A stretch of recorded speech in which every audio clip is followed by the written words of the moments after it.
Buenos Dias Gunners Collective. Back at it, you already know. Ba-da-ba-ba-ba-ba-ba. Like a mother. Ba-da-ba-ba-ba. I said a mother. Ba-da-ba-ba-ba. Like a mother. Smack at it. Bye-ya. Bye-ya. Bye-ya. Orale, as you can tell by that thumbnail right there. Orale. Fresno Bulldogs. C14ERS. Ooh-wee, for those of you that don't know, you're about to know. Yes, indeed, because it was guerra, homeboy. It was a war like no other. It was something that happened. I was involved in it. I just got thrown in it. All right, hey, what's going on here? I don't know. Get in. Who do I hit? Everybody.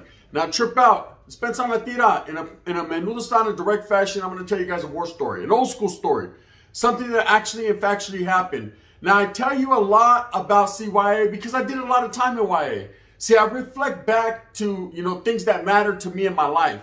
Historia, what made me the man I am today. A lot of the turmoil, the toil and the soil that I did, a lot of things, a lot of stuff I went through, right? I went through a whole lot. Whether it be with the Africano brothers, the Fresno Bulldogs, the Southsiders, the Norteños, or even the Woods, brother. I done definitely been through it, you know what I mean? I done been through that watch cycle, and now I'm back. Now, trip out, I talk a lot about Nellis, Fred C. Nellis, because that's where I think the establishment of myself was formed. That's where I formulated plots and plans. That's where I decided, hey, if for no other reason, I need to get up out of here, man. That was that. But pulling up to Preston was a different animal, Holmes. Anyone who ever went and got that Chestone and Prestone will tell you Preston was a different place. Okay, I wasn't prepared for what was happening in Preston at all. So you can never fully prepare pulling up to an institution or a prison or a penitentiary or any type of thing because you don't know exactly what's happening. I mean, everyone can give you all the game, all the glitch. So I'm scared we're getting down over here. It's going down. Okay, to what degree of going down? Like a torta goes down or what type of down, right? Because what goes up must come down. I don't know, but at the same time, I'm definitely going to involve myself in anything that I need to involve myself in.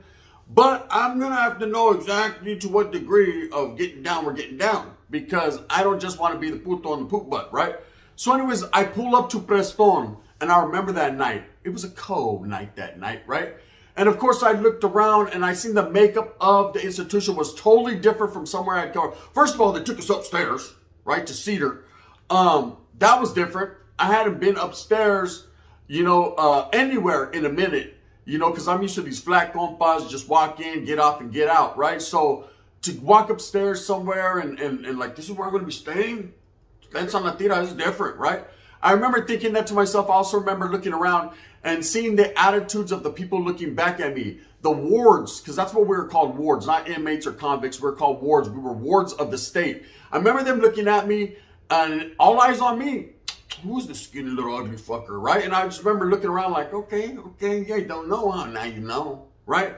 Getting hit up, go through all the process, the MAC rep process that they had, and then finding out that we were the dominant group, meaning we were the majority. Not that we were pushing up on people and handling business. We were doing that, but that we were the majority, the group. So I remember there was some tension there prior to me pulling up. The tension was with the Fresno Bulldogs. Okay, I had just come from a place where we were at full-out guerra with the Fresno. I just got stabbed by the Bulldogs. Okay, my arm was still all chueco. I was looking like the Otto from the movie Total Recall. I looked like Cueto, right? I was all tore up.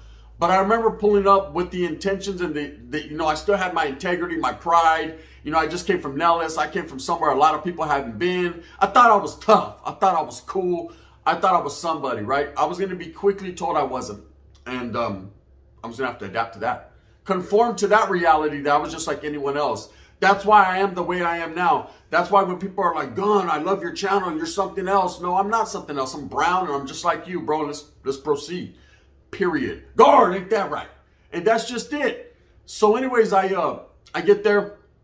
I quickly find out. You know, that there's a lot of different groups that are rocking against each other more so than there was in Nellis. See, in Nellis, all we had was north, south, a few C14ers sprinkled in here and there, and whatever else was going on. You know, Woods were pretty much non-existent. There was a few of them.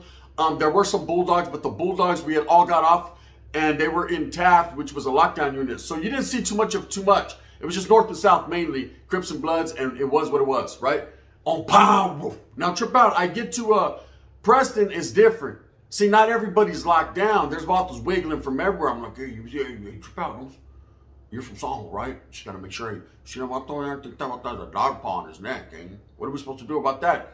He said, we're about to fucking kick it. That's what we do. We kick back, and if they act dumb, then we get off. Period. All right, cool. Well, I remember the biggest riot I was ever involved in Preston, and this is the story about it. We were on our way to the Chow. I had gotten moved from Cedar to Greenbrier. Now, when I was in Cedar for about 4 or 5 days, I remember going to medical. You know, they pull you out. They're doing blood tests. It's a reception for that institution. You know, I'd already went through all this in NRCC, and I went through this in Nellis, on Truman. Everywhere you go through a little reception. And now I'm on Cedar, which is the reception in Prestone. So they would take us out in like groups of 4 or 5 to go right downstairs and bust a left, and that was medical. It was right there. And I remember I was going for blood tests or whatever the case may be. They had to make sure that I didn't have the clap, right? Anyway, so I'm going over there to make sure that I don't have gonorrhea, and to which I didn't. And everything was good, and all of a sudden an alarm hit. They made us all wait where we were at in medical. And I knew it was going down somewhere close because I could hear placas running and falling and yelling and pushing and cussing and busting. So I was looking around, you know, for an enemy. I was like, hey, I wonder if the homeboys are getting off with them things, meaning, you know, the South Side. That's what we called them at that time. I wonder if they're getting off, right? And that wasn't to be the case. It was actually the Bay Area blacks against the North, right? They were fighting over a spades game or a domino game. Anyways, they got off. I remember getting back and it was quiet. They had everybody back in the dorm laying down, and I was like, hey, man, what happened here? You could see dominoes everywhere, cards. You know, something had happened in the little old day room. That's when we were told, hey, the homies got off with the blacks. I said, what? To what degree of getting off with the blacks? I mean, like the real, like give me your cornbread thing? Yeah, like that, right? So, of course, I went down to the dorm. There was a couple of homeboys. I'm like, what happened? First of all, why weren't you involved? But why are you still here? And they're not. Oh, no, you don't understand. We were down here. I was on my bunk. And, okay, whatever. Are we going to get off again? You know, of course, the blacks get at us quick. They're like, hey, that was an isolated incident, homes. We're all good. You know, and there was a couple C14ers. Now, for those of you that don't know what C14 means, no, it's not Glanthorne 14th Street. Shout outs and respects to that audio. Very well known and respected. Old school. But there was also another entity that had sprung up in the early 90s, which was C14ERS, C14ers, right? Crips and Norteños on a collaboration tip against everyone else. You know, your enemy and my enemy are the same, which makes us friends because we're going against the Vantas, right? So we definitely had a lot of love for each other. And I mean, the real ones that rocked, and there was very few, man. You know, to sit here and act like it was a big old group, no, that's furthest from the truth, man. There was a few Vatos at Stockton, a couple from Los that actually rocked. They were Crips first and foremost, but they were down with the 14. A lot of them got it tatted on them. A lot of them were really with that wigglization. The wigglization was real, right? Anyways, there was a couple of them left behind, you know, and they were like, hey, bro, we tried to prevent it, but it just popped off. It was mostly some of them. It was mostly them Bay Area cats, you know, Vallejo, Richmond, all them cats, man. They got off with the homies. And I was like, okay. I mean, so where do we go from here? This is Prestone. I'm new. I've only been here for a few days. Do we start stabbing each other? Or to what degree of fighting are we going to do now? Because I'm down for whatever. At the same time, you know, I like the way I look today. So, you know, I'm not trying to get a hole in my face. They were like, nah. It just, you know, it's an isolated incident. That's how it was in Prestone. It just popped when it popped. So I remember we're kicking back. And maybe a couple of days before I get moved to the main line, which was Greenbrier, I got shipped to Greenbrier, another compa. About 4 or 5 perro chatas had pulled up. It seemed like they, instead of replacing the Norteños that left and the Africano brothers that left, they started to replace them with perro chatas, Bulldogs. They took it as an opportunity to throw a lot of them in this compa with us. There was only a few of us. And I remember them getting there, and of course now we're playing that role. Now we're looking at everyone, they're walking in. Orale, Debo. You know what I mean? That's my bike, punk. Right, man? We're getting our my bike punk on, right? And the wigglization is real as the, you know, the bulldogization started to come. And I'm like, oh, hell no. Oh, hell no. They're bringing a whole bunch of perro chatos, right? Now, I'm already of the understanding that these vatos, once they get a little bit deeper, they're going to make the next move their best move because that's how they were at that time. You know, there'll be a couple of bulldogs on the compa, they just kick it. Oh, man, we're just trying to get on with Fresno. We're just trying to, you know what I mean? You know what I mean? They're watching the Andy Griffith show y todo. But as soon as more came, and this goes for any group, as soon as you start getting a little bit deeper, you get a little bit bolder and colder from having the weight of the world on your shoulder, right? I know it. Can't lie, right? So anyway, vatos would get a little bit deeper, and then all of a sudden they want to press, right?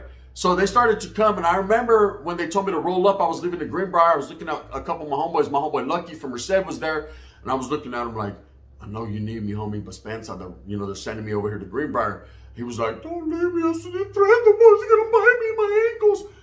They ended up doing it 2 days later. So what had happened was I get moved to Greenbrier.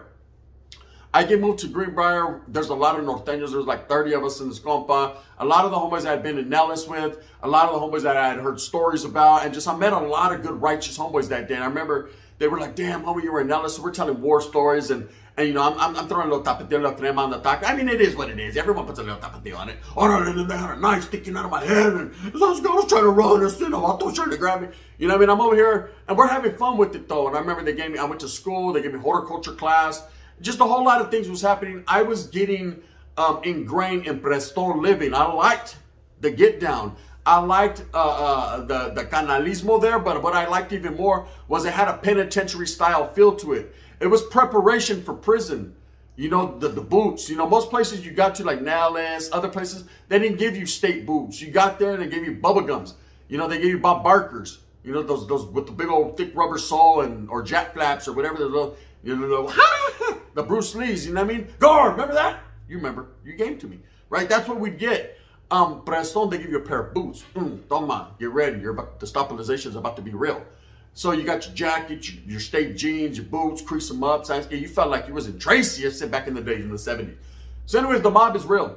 A few days after me leaving Cedar, it went down again. But this time it went down with the perro chatos and the norteños, right? The last few that were there left. And the C14ers that were there, the Crit 14ers, they actually got involved. Okay, so word on the curb was the perros had it out for the C14ers for involving themselves in their business. Okay, now that you can't do that.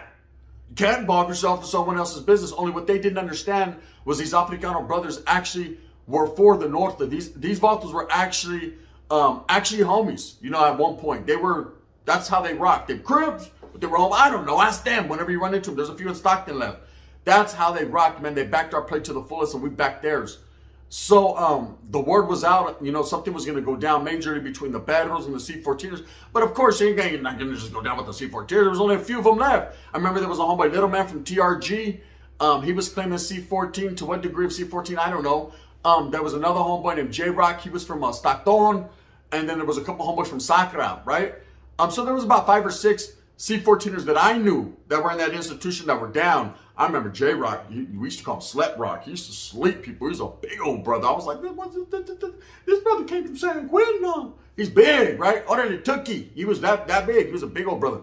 No one really wanted any smoke with him, but he was about to give everyone the smoke in a real way. You know what I mean? Can we say, Hulk Hogan, brother?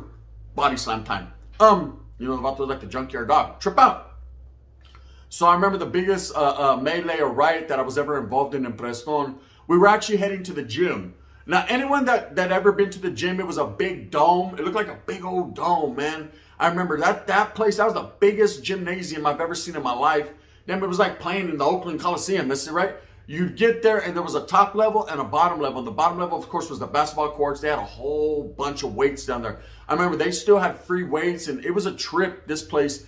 And then you'd go upstairs, they had more stuff up there. It was just, you could play handball, you could play racquetball, you could play...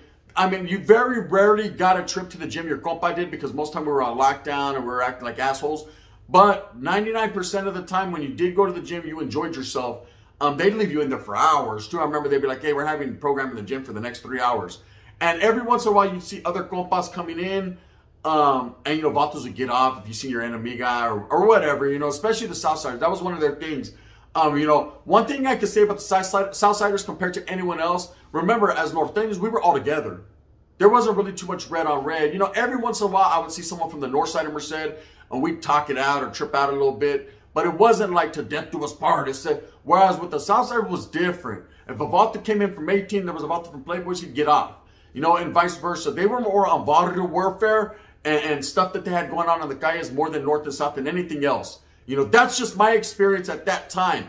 That's how it was. These Vatos continually and constantly got off because, hey, he's one of the ones that smoked my homie. And there was always someone that smoked someone's homie coming in. That's just how it was. That's YA. So every time they came in, they would get off. You know, we'd get mad because the program would get shut down. But we understood, you know, gangbanging was what it is. And that's just it. Anyway, so I remember this day we were actually walking to the gym. And there was another compa coming. And this compa, oh man, what were they called? It wasn't Sequoia. I forget which compa. No, was it Ironwood or Juniper? I think it was Juniper, right? They were actually walking and we were walking. And we were going to the gym. They were coming back from the gym. We had afternoon gym. They had morning time, I guess. And as they're walking and we're walking, now Juniper was known to have a lot of perro chatos. Maybe like there was about 20 of them there. That was a compa they established and somewhere that they just sent them. And it's like that, man. You get 5 or 6 heads, and next thing you know, they start requesting. Hey, they tell their homeboys from different compas, come over here, bro. The water's just fine. It's like, hey, you don't have to worry. The Norteños ain't even here. We're good, right? And so that just happened to be a place where they were deep at. Well, we're walking, and we have 3 of the C14ERS are in my compa, right? The big one, Slap Rock, you know what I mean? And a couple other ones, the homeboy from Stockton, and of course the homeboy Little Man from TRG, Northid / C14 / he's just there, you know what I mean? He's hoping the Sureños don't get him. That homeboy, right? And so we're mobbing. The mobilization is real. I said, guard! You know what I mean? We're getting ours on, and they're coming up the hill, we're coming down, or they're coming down the hill, we're coming up the hill, or vice versa, I forget. And all of a sudden, a Bulldog's like, Fresno Bulldogs starts woofing, and one of the C14ERS is like, Norte, cuz. It went down. Okay, when I say down, Vatos were tumbling down the hills. Vatos were slanging and banging. There was a little bit of weaponry pulled out, battery packs on their side. You know, I guess the Vatos just cheap battery packs. I don't know what it was, but I remember there wasn't too much weaponry because it wasn't like, you know, how it is now, like in prison where everyone's strapped up and everybody's ready to just murk somebody. It was more so along the line, you just wanted to hurt somebody, not kill them necessarily, but hurt them bad, right? It was about 20 perros versus about 20 Norteños and a few CXIVers. And let me tell you something, homeboy. That was one for the books, one for the history books. It didn't seem like nobody was winning. I remember the Southsiders was like, get it, SC, get it, right? They weren't tripping. They hit the pavement because it didn't involve them. See, at this particular time, as soon as they made sure that it was just North and Bulldogs, they were probably like, get rid of all these Vatos, that's it, right? So, right, and anyway, so we were getting, boom, boom, boom, boom, boom, boom. I remember I was fighting with the Vato named Spider from Fresno. He had major hands. Him and this Vato named Brownie. I think it was Brownie or Brown Boy. Oh, hell no. These 2 Vatos were on me. And I was trying to hit him with the tigers. Tiger. And this Slap Rock just came on Spider's shit. The Vato said, goodbye. Right? And I was like, he was down. This big old Africano brother was like, Norte, homie. Boom, banging their heads. I was like, oh, crap. I was like, cuz, thanks for the help. That was one time the canalismo between the African brothers, man, them few, you know. And what the cool part about it was this, and I need to say this before I say anything else. There was, what made it so crazy was a lot of the other Crips, there was like 4 or 5 other Crips on the compa, they actually jumped in and involved themselves too because they were in a catch-22. That was their Crip partner, big old J-Rock, Slap Rock, right? That was their homie. So it was like, oh man, if these brothers put hands on our home, if the Bulldog put hands on our homie, we got to back our homie. Yet we're not Norte, but we're going to go with the Norte today. That's how they said it, Norte, right? We're going to roll with the Norte today. And so that's just what it was. I remember it was a big one, man. Placas were flying, they were spraying people. It was probably one of the better ones I was in. Now, I was involved in a lot of riots down south in Nellis. And I can tell you, man, Vatos got up. Everyone there was trying to catch bodies. That was the difference. Everyone there was like trying to really put something in you and twist it, right? Vatos wanted to eradicate each other. This one was more, we just wanted to have fun and hurt each other, right? But I'm going to tell you right now, perros, you know, I got love for the Bulldog. You guys lost that day. And I'm going to tell you what, even though you guys got out first, you guys made your first move, and you guys, because the Malficrano brothers was knocking you out your heads off, man. Banza. You know what I mean? That about the Slut Rock, done Slut Rock about half the compa. You know, he was like, boom, boom, boom. Vatos were like, oh, hell no. I'd rather fight Norteños. We're over there. I mean, hey, the homeboy from San Jose, says, que macho man. It was just a good one. If you've never involved yourself in a riot or a melee, or have never had to go through that as a youngster, being in the youth authority, they were fun. They were fun. I mean, you get hit from every different direction, and you could get slept, man, and you could wake up like, what happened, Holmes? And they'd be like, guess what? The Bulldogs are back with us again. What? You know what I mean? You just never know. Anyways, that was something that happened. The C14ers definitely gained my respect at that point. They already had my respect from Nellis, from the few like Devil Dog and others that backed my play. But that was definitely the biggest riot I ever seen or was involved in Prestone. Now, of course, I know a lot of other incidents happened prior to me getting there or after me leaving. But that was one for the books. I said definitely one for the books. And I like to call that one Bulldogs versus C14ers. And that particular day, you know, we done did that. I remember there was this one cop, his name was Ferguson. Other than Ferguson, with the curly hair, the Jerry curl, thought he was Eazy-E, a white boy, right? He was like, man, this is too much. I'm tired of this shit. Right? That fool just let us get it, right? He didn't even know where to begin. Anyways, with that being said, I hope that you Woods, you weren't involved, brothers. The Woods were like, hey, after all this is done, can I get a shot of coffee? Straight up. The Woods was like, hell no, hell no. That big brothers right there, Norteños and Bulldogs. Oh, no, hell no. We're going to sit this one right here with the Southsiders out. Orale. The Sangres, they were there too. Like, come on, Paru, get this over with. We're trying to get back and watch Soul Train. You know what it is. With that being said, I hope that you move with a purpose. Get every single thing that you want coming to you. And remember, at the end of the day, these stories I tell are actual, factual things and events that occurred in my life. They're not meant to glorify these things. Not meant for you to go involve yourself. Hey, look, I'm going to make a battery pack and swing it. Nah, just, man, some stories, you know, to enlighten you into the historia of a Chicano, man, that was incarcerated at a young age. They had to go through a lot of struggles to get where he went. And I'm here. You already know what it is. If you like this, hit that like and subscribe. There's a notification bell. I appreciate it if you touch it. If you don't, and most people won't, you can hit me with the thumbs down. Heavy's going to be the head that wears this crown. Oh, yeah, I'm fresh. I'm going to continue to strive and struggle for what I honestly, truly believe in, and that's the coming together of all gente. Bang, bang. Hey, you don't even know. It was crazy that day. I about to slap Rock down, slap so many people out there. Please, no. He was like, please, yes, brother. Norte, the gun. Bang, bang.